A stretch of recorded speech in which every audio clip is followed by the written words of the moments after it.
Hey, everybody. Welcome back to Stories Sustain Us.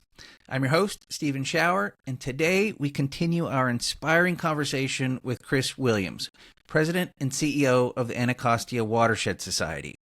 In part one, Chris shared his fascinating journey from growing up in eastern Washington with a deep love for nature to an unexpected career shift from theater to environmental law.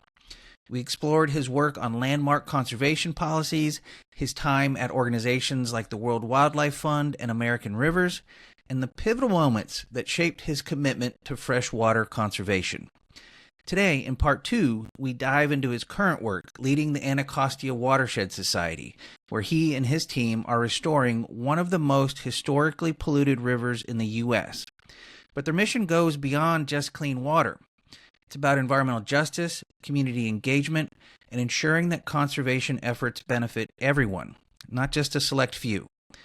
Chris's story is a powerful reminder that real change happens when we connect passion with purpose. So let's get into it here on Stories Sustain Us, where we are inspiring action through the power of storytelling. Let's get into what you're doing now, and you use the acronym AWS, but just so folks understand, it's the Anacostia Watershed Society. So what is it? What do you do there? And you're doing some amazing work there. And so what is it? And how can people eventually learn about it and help you? Well, I have the honor of being the president and CEO of the Anacostia Watershed Society. We were founded in 1989 with a mission to protect and restore the Anacostia watershed for all who live here and for future generations. The Anacostia watershed is a 176 square mile watershed that consists of part of southern Prince George's County, Maryland, part of Montgomery County, Maryland, and about a third of the District of Columbia. So it's a small river. It's about 8 miles long. Yeah. From where two tributaries come together to form the main stem. Yeah. It flows about a mile in Maryland and then about 7 miles across the District of Columbia. Yeah. And it's on the eastern side of DC for folks who might be. It's on the southwestern side of DC. Southwestern side of DC. If you picture DC in your mind, and it's this, DC is like this half square. Yeah. That sits against the Virginia border, right? So here's the square. It goes like this up toward the north. Then it comes this way in a southeastern direction, and then back down this way. Right here in this corner, and then this part of the district right here. This is where that's where the Anacostia watershed is in DC. Yeah, the southeastern part of southeastern corner. Right. So it's. I have a bit of a bias when I say this, so forgive me. But the Anacostia River is really DC's river. Sure. People think of the Potomac, and the Potomac is the nation's river. I give it that. It's an important river. It's important to the district, but it flows for many miles before it gets to the district, and many miles after it leaves the district. Yeah. The Anacostia basically flows right through the heart of the district, and it really is the district's river, even though it's been largely forgotten in many corridors. But then that main stem is where 176 square miles of wetland and water habitat flows. For Rivers 101, a watershed is a geographic area where all the water in that area flows to one point feature, which then flows someplace else. Right. So all the water in this 176 square mile area flows eventually to the Anacostia, which flows to the Potomac, which flows to the Chesapeake. Yeah. So we are a tiny part, but a part with sort of outsized influence because we're in the nation's capital. Yeah. But we're a tiny part of the Chesapeake Bay watershed. This larger system, sure. The Anacostia, when our organization was founded in 1989, the Anacostia was considered one of the 10 most polluted rivers in the United States. It was a dying river. Yeah. And our founder, Robert Boone, in 1989, recognized he was a kayaker and a local activist, and he used to kayak on the river, and he had the vision to see that it didn't have to be this way. The Anacostia River didn't have to be essentially an open sewer, right? Which is largely what it was used for, back in the day. Sure, that's common 20th century use of river. Part of the DC sewer system for many decades. Yeah. That's where the sewage goes. We just dump it in the Anacostia. Yeah. But he saw that it didn't have to be that way.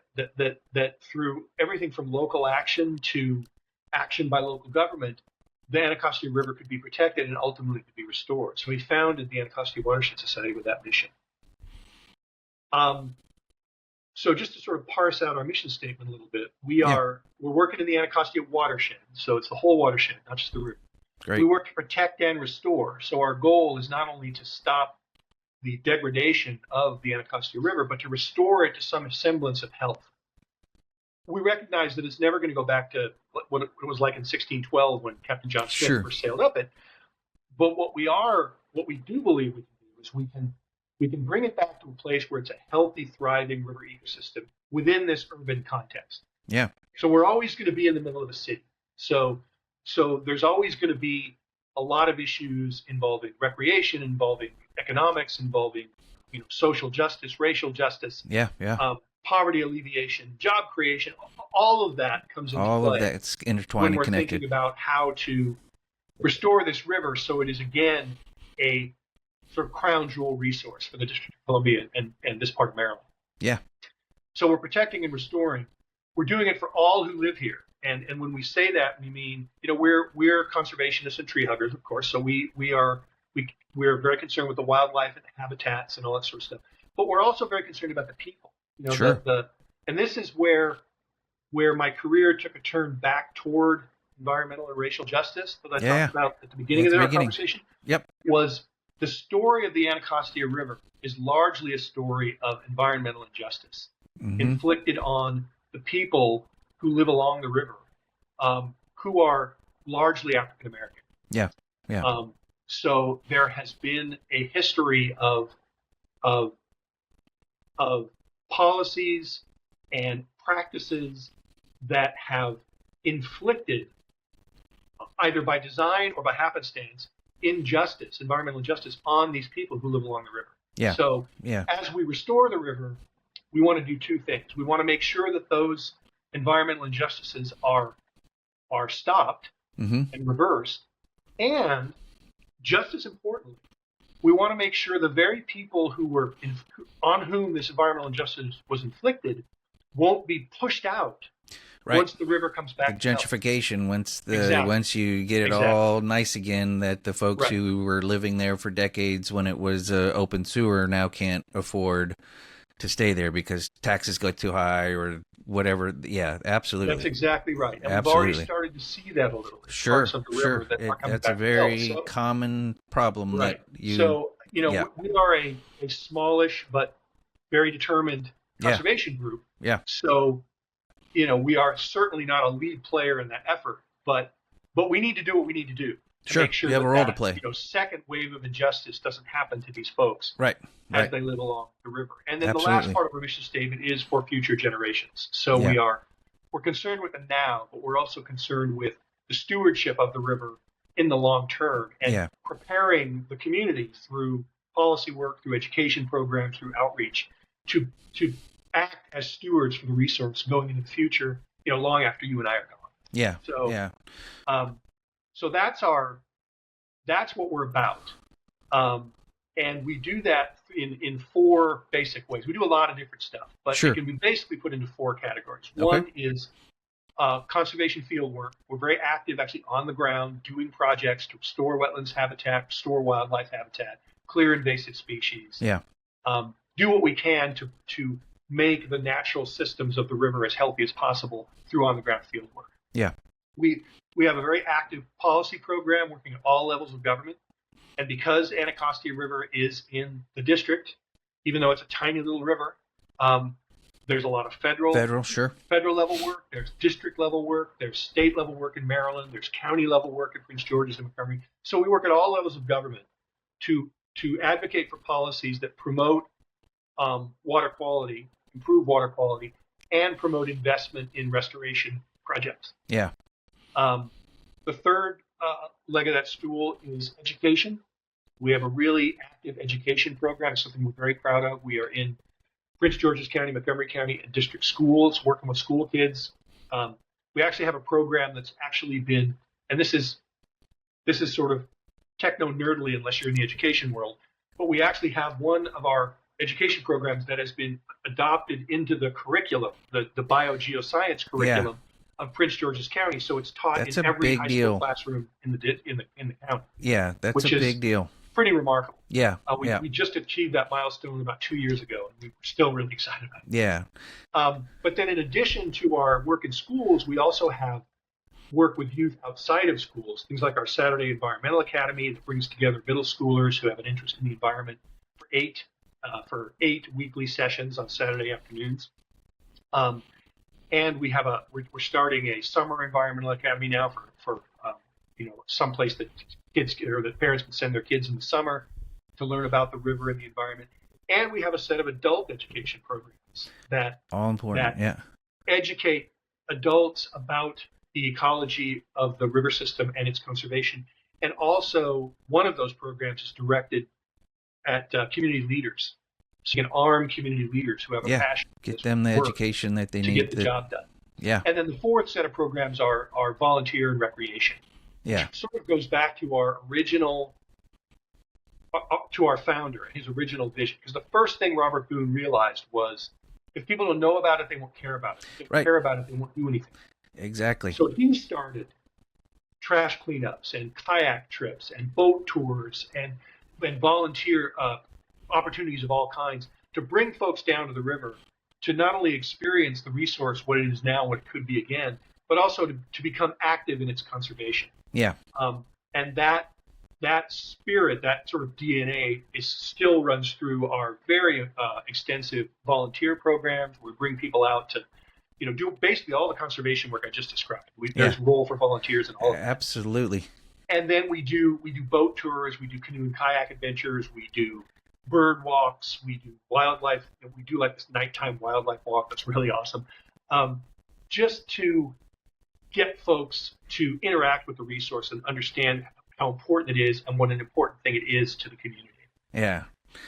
All of that is so incredible and something I can relate closely with to my 15 plus years at the San Antonio River Authority, in all of those mechanisms and means of communicating with the public and engaging with policymakers. All of that is so critically important, and your the message about getting people out there, your founder's message that if you get people onto the river, even if it's seeing the mess that it is, you can still generate that passion, generate that care. If they can't see it, if they can't enjoy it, if they can't engage with it, like you said, they're not going to care about it.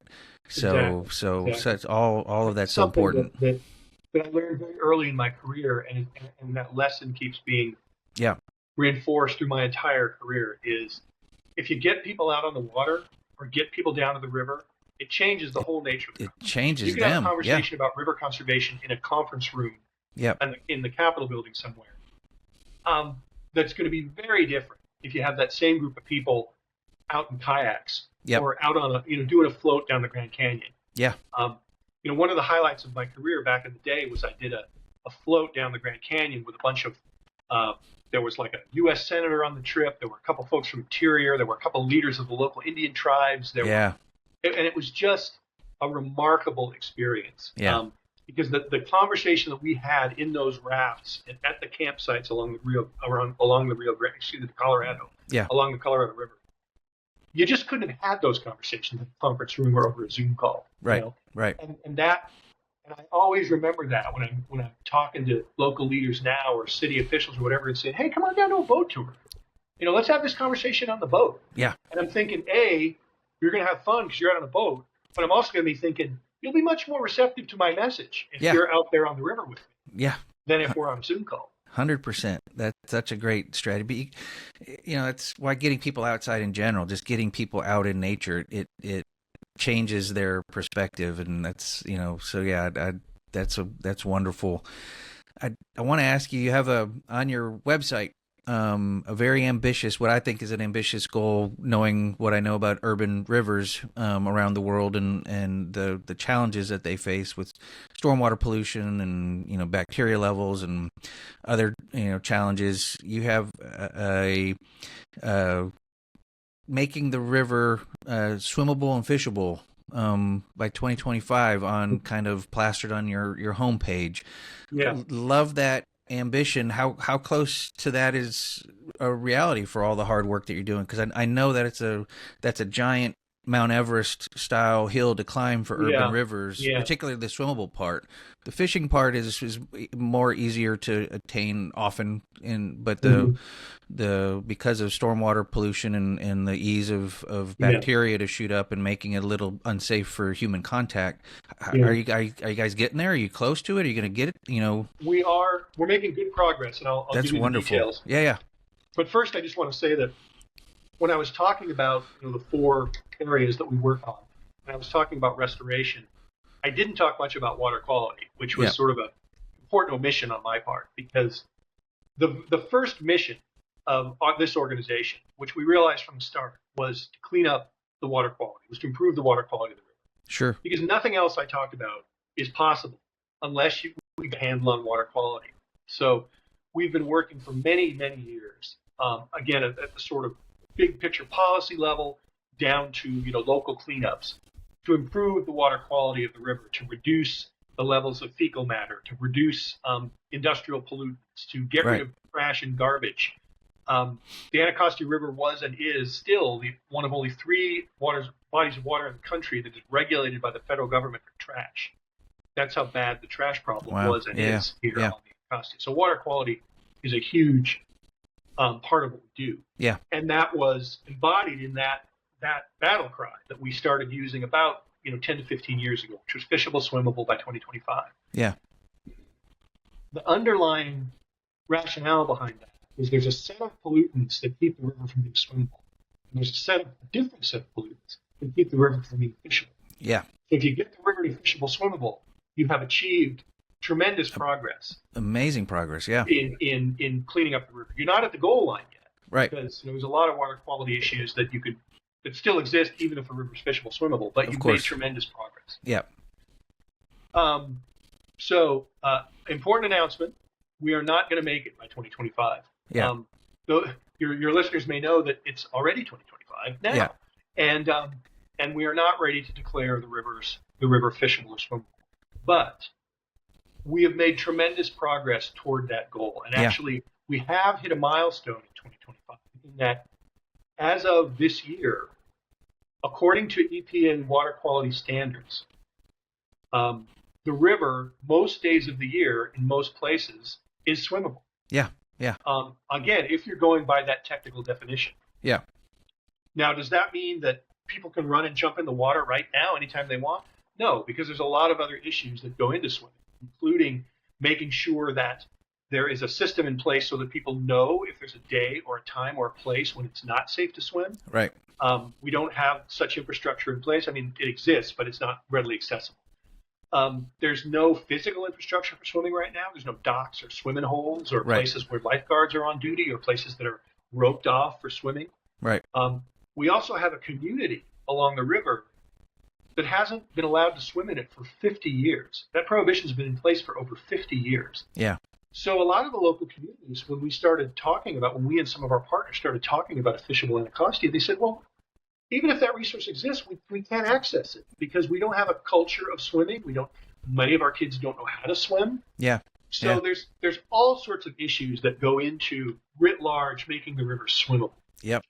But again, as a technical matter, many days of the year in many parts of the river, it is swimmable. Yeah. And that sounds a little weaselly, and it is, but you couldn't say that a few years ago. Yeah. A few years ago, it would be folly to say, oh yeah, it's safe to swim in here today. Yeah. So it actually represents tremendous progress. It does, and I understand the language and the nuances because of my freshwater background and everything, and for those listening or watching who might be like, well, what does that mean? It's sometimes swimmable, not, and correct me if I'm off base here, Chris, but generally the way bacteria readings are done, there's this kind of weird mathy geometric mean kind of thing that's put into it, and so yes, on most days you can have a river that has rivers are always going to have bacteria in it, so any rivers Yes, It's exactly. good advice to wash your hands and not, rub your eyes and drink the river untreated, Mhm. even under the best of circumstances, because there's always going Yeah. to be some degree of bacteria in there. So, but what has been deemed kind of the level of safe for human recreation or not safe for human recreation, you can have a river meet that most days technically, but because of a post-storm event when storm water comes in and washes all kinds of other pollutants, and that's when bacteria levels shoot up, and those bacteria levels can spike so incredibly high that they then they throw off the geometric mean for the remainder of the year. So even though most days it's fine, you're technically not meeting that standard because of those incredibly high spikes following rain events. So that, I think, for maybe the non-river nerds like me and Chris listening or watching, if you're wondering how is that possible, Yeah. it's really also an indicator of the significance of treating stormwater and Mhm. making sure that what we let run into the rivers while it's raining, that we're doing what we can to polish that and clean that. Right. I Yeah. know your organization is doing a whole lot of stormwater work as well, which is really impressive. I think I saw 2.5 million square feet of green roofs and bioswales and things like that Mhm. have been implemented over the time of your organization's life. So that's impressive work to try Yeah. to deal with that stormwater Exactly. runoff as Yeah. well. That's a really helpful explanation. That'll really help your listeners understand what I'm talking about. And the thing that I would sort of re-emphasize, sort of cap off the swimmable conversation, is again the fact that the river is swimmable many days of the year in many places on the river represents a tremendous change from Huge. 10, 15, 20 years ago. Yeah. When back in the day, 20 years ago, we weren't talking about swimmable fishable. We were talking about boatable swimmable Sure. fishable, because the river was so polluted that you didn't want to get it on your skin for Right. any length of time. We don't talk about boatable anymore because we've gotten to the point where Yeah. the water quality has improved to the point where you don't have to be afraid of getting a rash or getting sick if you fall off your Your paddleboard or kayak. your Yeah. kayak or something Yeah. like that. So, Yeah. so in terms of from where we started, the progress towards swimmable has been tremendous. It's incredible. And swimmable is just a few years down the road. Yeah. It's I'm very attainable. optimistic. Yeah. On the subject of fishable, again, different set of pollutants. Yeah. Different chemical Um, issues. we're not going to make the fishable goal in 2025, largely because that really requires a very expensive, very engineering heavy restoration, because those pollutants that are rendering the fish toxic to eat, which is really what we mean when we say it's not Right. fishable. We Right. mean you don't want to eat the stuff that you catch because Right. because there's a lot of nasty pollutants Heavy metals bioaccumulating in the and tissues of those fish. yeah. And the reason that is happening is because pollutants that are in the riverbed, that are the legacy pollution Yeah. of gasification plants, coal-fired power plants, munitions works, cement factories, and all sorts of other industrial concerns that were along the Anacostia operating for 200 years. Yeah. Most of those are now abated. You don't have many of those pollution sources left. There are Right. some, but only a few. But the pollution in the sediment remains. The sediment of the riverbed. Right. Right. So in Right. order to get the river swimmable, you need a restoration effort that's either going to cap, treat, or dredge Yeah. those polluted areas. And AWS and a lot of other partners lobbied for the DC Council to pass a law, which they did in 2014, saying, okay, we're going to clean this up. And now in 2025, we haven't gotten to fishable yet, but we have reached an important milestone in that probably in late 2025, maybe early 2026, after years of studies and records of decision and evaluations and partnerships among agencies, people are actually going to get in the river and start cleaning this up. Wow. So Another we're great going success. to see tangible progress Yeah. in cleaning up these pollutants as soon as 2026. Yeah. And that's going to be a long effort. That's going to take a number of years. Yeah. But we're going to take a giant leap toward fishable in the next 10 years or so. So we didn't make the 2025 goal, but the progress is remarkable. Absolutely remarkable that cleaning up a sediment of a riverbed is incredibly technically difficult and challenging, and so yeah, it is definitely going to be a multi-year process. But the fact that you're even on a path to doing that is in and of itself an incredible bit of progress and success. So congratulations. I mean, that is a speaking as someone who's kind of in your world, I understand that is a giant milestone. So congratulations on getting to where you are, and how exciting that it's going to be. If we pull this off, and when I say we, it's obviously not just us. It's big the collaborative BC effort, government and right? A lot of other players. If we pull this off, this will be a national model for absolutely, yeah, for cleaning up a polluted river from the riverbed up. Yeah. So it's very exciting. Yeah, it is. That's fantastic. Well, Chris, we're a little bit over an hour, and I want to be respectful of your time. I could keep talking with you all day. This is fascinating to me, but I want to be certainly respectful of whatever you may have going on next on your schedule today. Is there anything else going on at the Anacostia Watershed Society that we haven't talked about that you really want to make sure the audience learns about? Yeah, that's a good question. The thing I'd really like to highlight that we haven't discussed yet is climate change. Yeah. And the impacts that climate change are going to have on the Sure. Anacostia, and the work that we and a lot of other folks are doing on climate resilience. Because even though the Anacostia River is somewhat inland, it is a tidal river. Sure.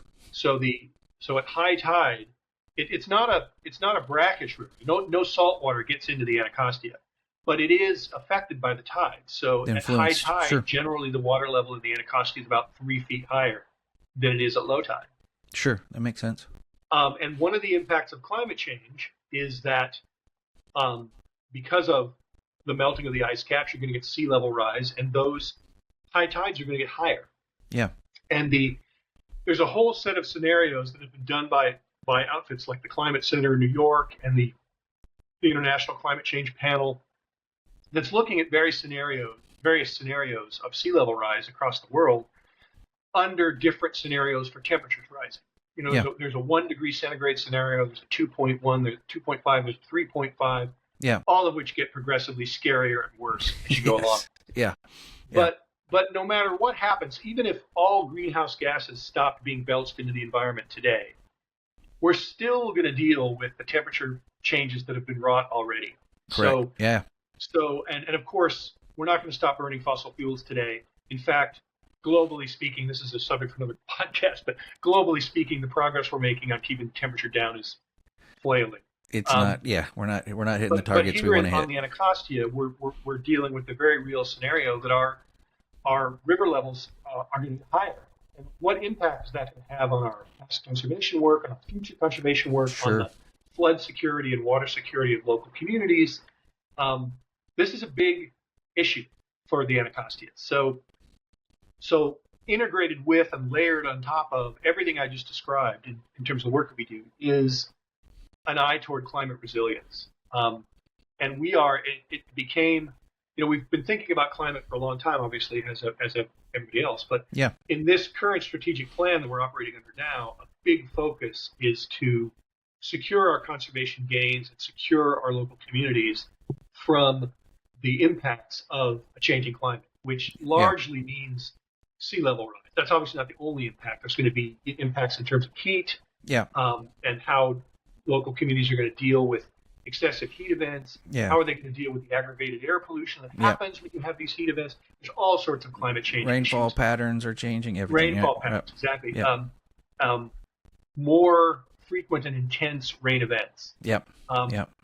Interspersed by times of drought. Longer droughts. We're in right now. You don't really think of the Mid-Atlantic region as an area that's vulnerable to drought, but we are actually in a minor drought right now. Same in the Pacific Northwest, right? So essentially, the rules that the sort of natural rules that have governed the behavior of the river for millennia are changing. Like they are in rivers all over the country. And so working to ensure that our systems are, both our neighborhoods and our natural systems are climate resilient is a big focus of the work that we're doing. And of course, the number one, anytime you talk to a climate scientist, they say the number one thing you need to do to insulate your natural systems from climate change is make sure they're healthy as possible. So So we've added to our arguments the fact that, if we want to hang on to the natural resources we have to make them as resilient and as healthy as possible. Yeah. But also things like there's very real things we can do in terms of the real secret to the not so secret to ensuring a healthy river system in the face of climate change is to make sure that river has room to roam, make sure the water has places to go during high water events. Yeah. And there are opportunities as we're thinking about natural resources conservation, about management of parks and open spaces, about development, redevelopment decisions that can very much be influenced by how climate resilient do you want to make this area. And right now, all up and down the main stem of the river, there are stakeholder-driven processes going on right now to determine the future of parks and wetlands and natural areas all up and down the system. Yeah. And so we're working to ensure that as those decisions are being made individually and collectively, they are taking into account a river that might at high tide be 3 foot, 5 foot, 6 foot higher than this today. Yeah. So some of this is nature conservation. Some of this is just sort of nuts and bolts civil engineering. How are you going to manage your urbanscape in the face of the fact that these rivers and these streams are rising?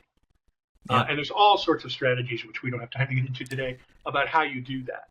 But that's become very much central to our thinking in a way that it probably wasn't 10 years ago. Sure. Well, that makes a lot of sense. Thank you for bringing that up too, because that is critically important, not just for where you are, but for really around the world. Coastal communities and riverine systems around the world are having to face these challenges. And as we've emphasized before in other contexts, it's a particular challenge for an urban river system. Mm-hmm. The climate change challenges for a wild and scenic river out in Montana somewhere is very different than the climate change challenges for an urban river like the Anacostia or the Charles or the Duwamish in Seattle, or places like that. Yep, absolutely.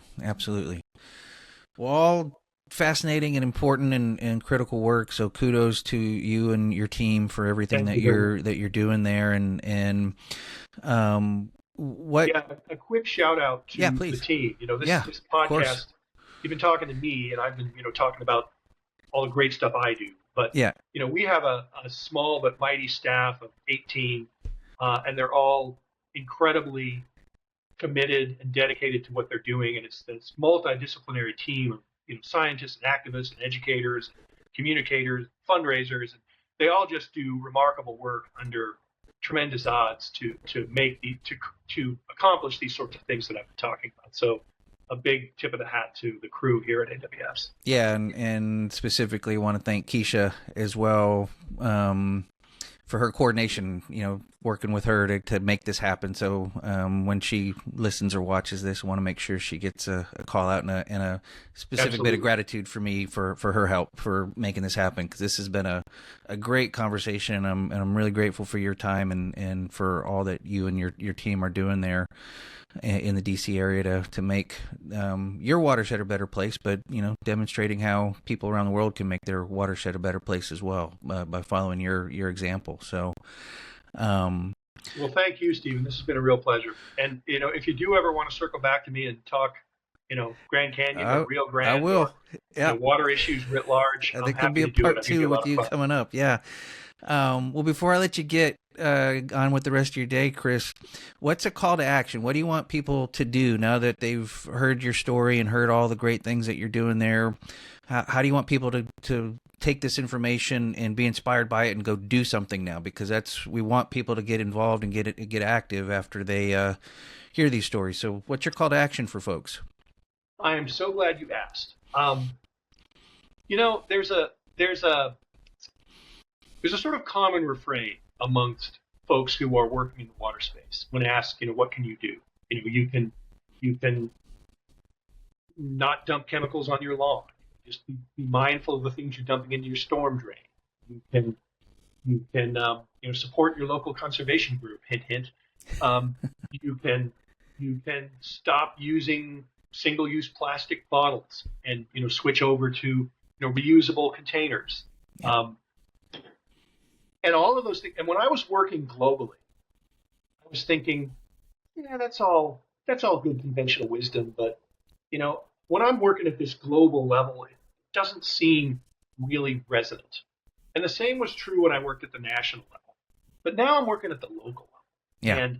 and I have an understanding that I didn't before of how incredibly important that individual activity is, not just locally, but nationally and globally. So all those things that we tell you to do on our websites, conserve water, don't dump nasty things in the storm drain, dispose of your paint properly, dispose of chemicals properly. Don't use chemicals at all if you can avoid it. Yeah.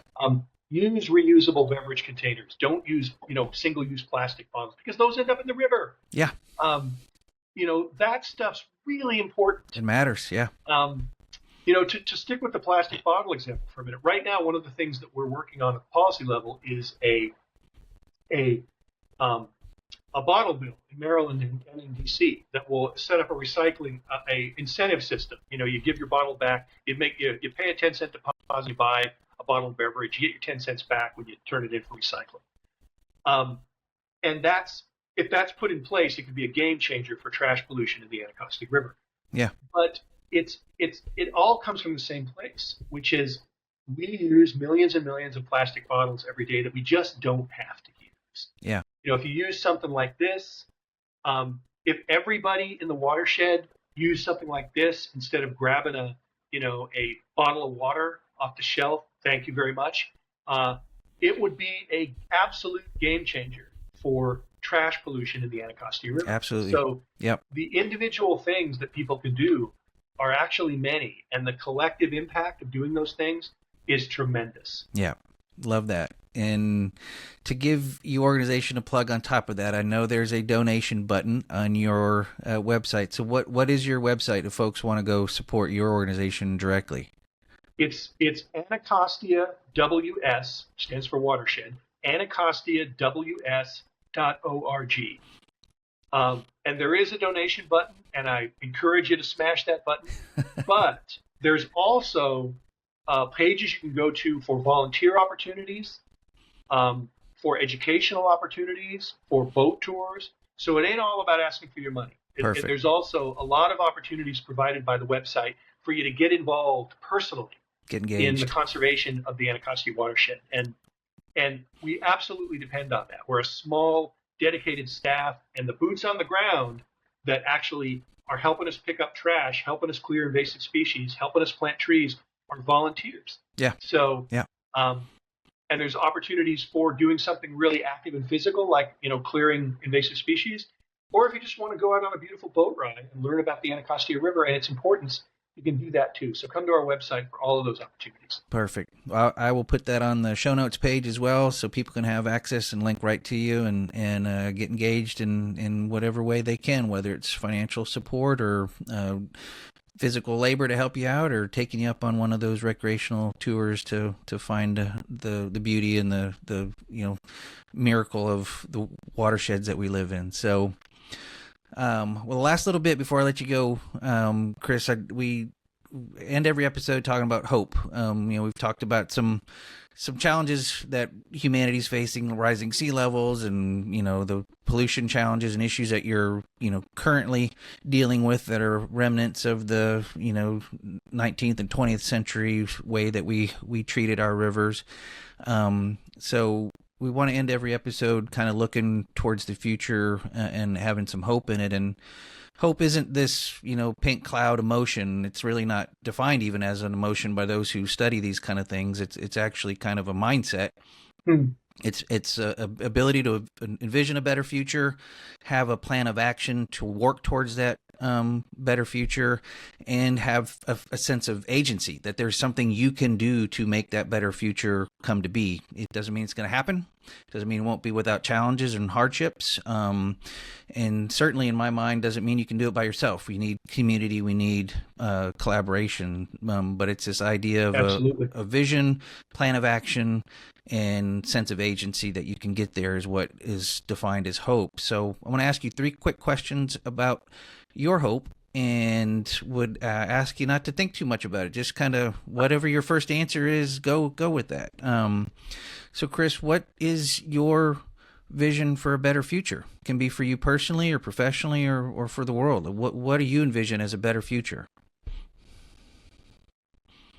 A better future is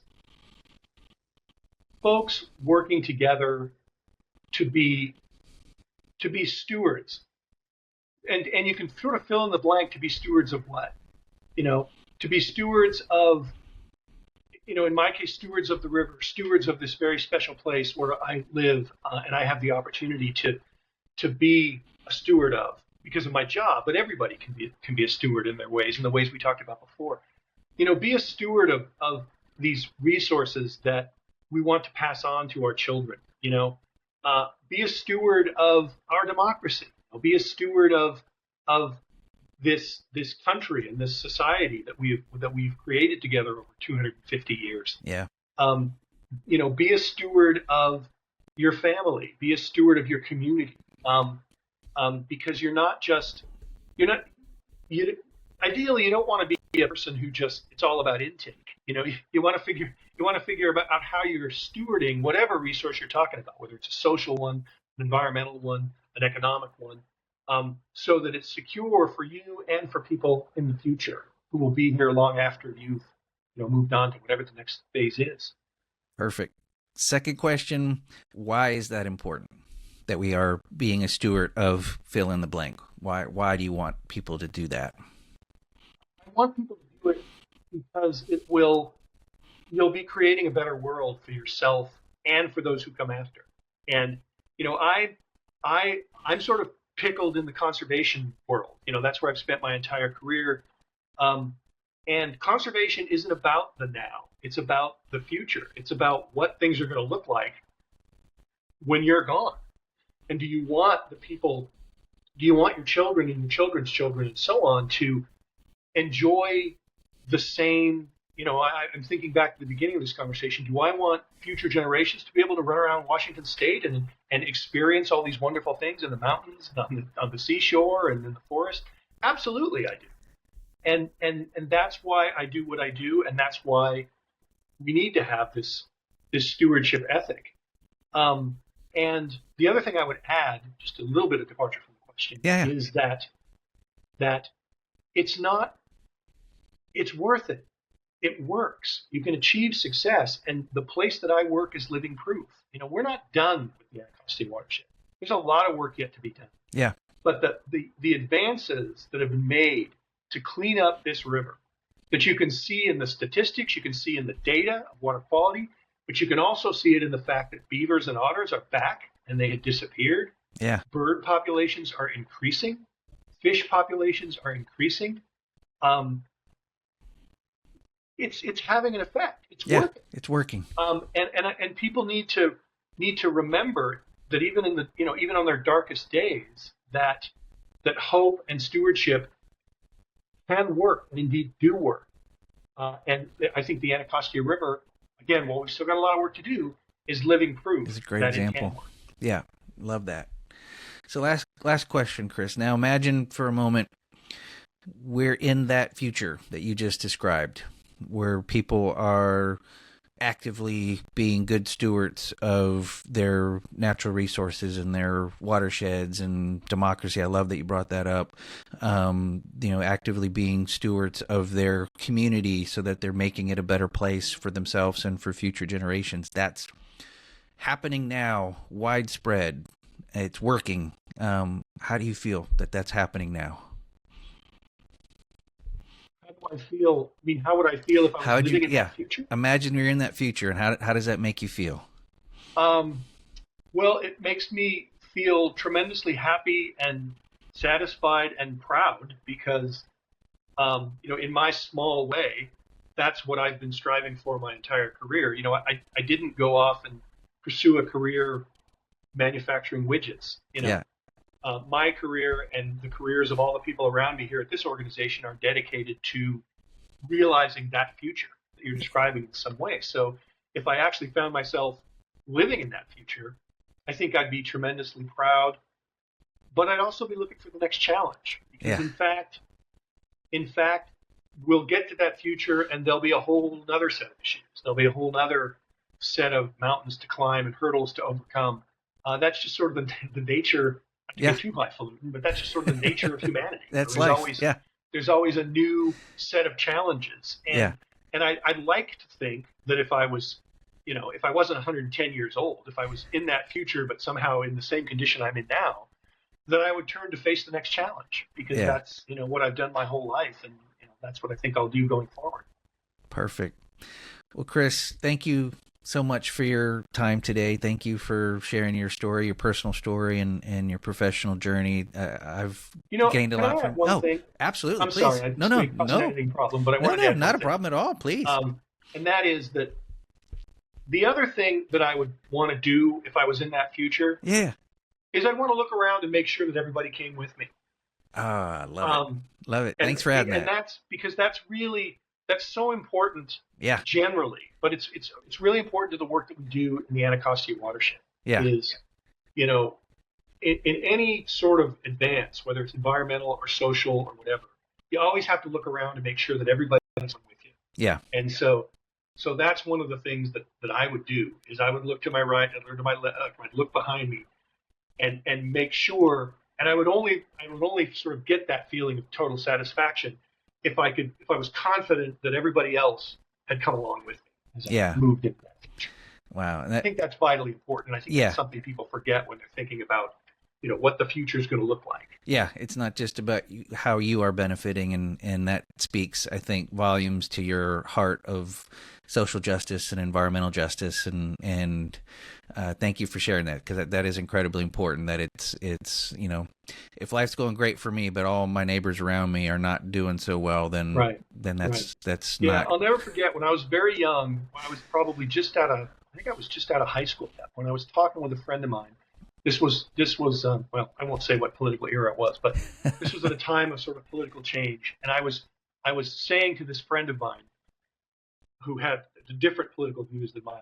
Yeah. I was talking about all the litany of social ills that were happening and whether this new incoming administration was going to deal with them. Yeah. And his response after a long pause was, "Well, I'm doing okay." And I was so, and I remember that moment like it was yesterday. Yeah. Because it's so crystallized for me, the thinking I was just describing to you about sort of making sure everybody's coming along with you. Yeah. Yeah. Well, thank you so much for adding that on to the end, because that is so incredibly important. And we need to be making sure we're, carrying and bringing along and making sure that community in its entirety, a better future for all means a better future for all. So, absolutely. Yeah. So thank you for emphasizing that point here at the end. That's so important. So with that, Chris, again, thank you so much for your time. I know we ran a little bit longer today, but the conversation was so engaging. I appreciate your time and appreciate what you've been doing throughout your career and what you are doing there in D.C. And I'm going to take you up on one of those boat rides if I get out there to D.C. for a lobbying trip on my own. I'm going to hit you up for a boat ride. Maybe we can pick up a few things while we're out there as well. But want to make sure. Make it happen, Stephen. Perfect. Well, thank you, Chris, for your time, and wish you all the best and continue all the amazing work that you and your team are doing. Thank you for what you do. Thank you. It's been my pleasure. All right. What an incredible two-part conversation with Chris Williams. Over these past two episodes, we've explored his remarkable journey from growing up with a love for nature in Eastern Washington to his work shaping environmental policy and conservation efforts across the country and the world. Chris shared his experiences working on the Endangered Species Act, his leadership at organizations like the World Wildlife Fund and American Rivers, and now his impactful work at the Anacostia Watershed Society, where he's leading efforts to restore one of the most historically polluted rivers in the United States. Chris's story is a testament to the power of dedication, resilience, and passion for protecting our environment. His career is not just impressive to me, it's inspiring. From policy work to hands-on conservation, he has demonstrated that real change happens when we combine expertise with a deep commitment to community engagement and justice. And kudos to Chris and everyone who has worked so hard for decades to improve the Anacostia River. It's now boatable, darn near swimmable, and efforts are being made to make it fishable. Look, having spent most of my career in support of freshwater systems, I know what's being accomplished along the Anacostia River is incredible. And as Chris so rightly pointed out, doing this work with environmental justice in mind is so important, because we want the folks who lived by the polluted river for decades to still be able to live by the river when it's restored. So, again, congratulations to Chris, the entire team at the Anacostia Watershed Society, and all the partners and interested parties who are making a real difference for the Anacostia watershed in our nation's capital. So let me thank Chris one more time for sharing his journey with us and for his tireless efforts to make the world a better place. If you've been inspired by Chris's story, there are so many ways you can take action in your own community. Get involved with local conservation groups, advocate for cleaner waterways, support policies that protect our environment, and educate others about the importance of environmental justice. Even small actions can have a huge impact, like reducing pollution, participating in river cleanups, supporting organizations that restore natural ecosystems, or something as simple as Chris and I talked about, drinking from a reusable container instead of a plastic bottle. All these little steps, when added together, can make a very real difference. So, thank you for what you do, and thank you for being part of Stories Sustain Us. If you've enjoyed this conversation, please share this two-part episode with your family and friends, like and follow the show, and leave me a comment. I'd really love to hear what your thoughts are about this topic. And be sure to join me for the next episode of Stories Sustain Us, where my inspirational guest shares about how we can all work together to end factory farming of animals and support sustainable farming techniques instead. Look, not everyone is willing or able to cut out meat and dairy from their diets, at least not completely. And if you're watching this right now, I got two thumbs pointing at me. If you're just listening to it on podcast, you have to believe me, but I got two thumbs pointing at me right now.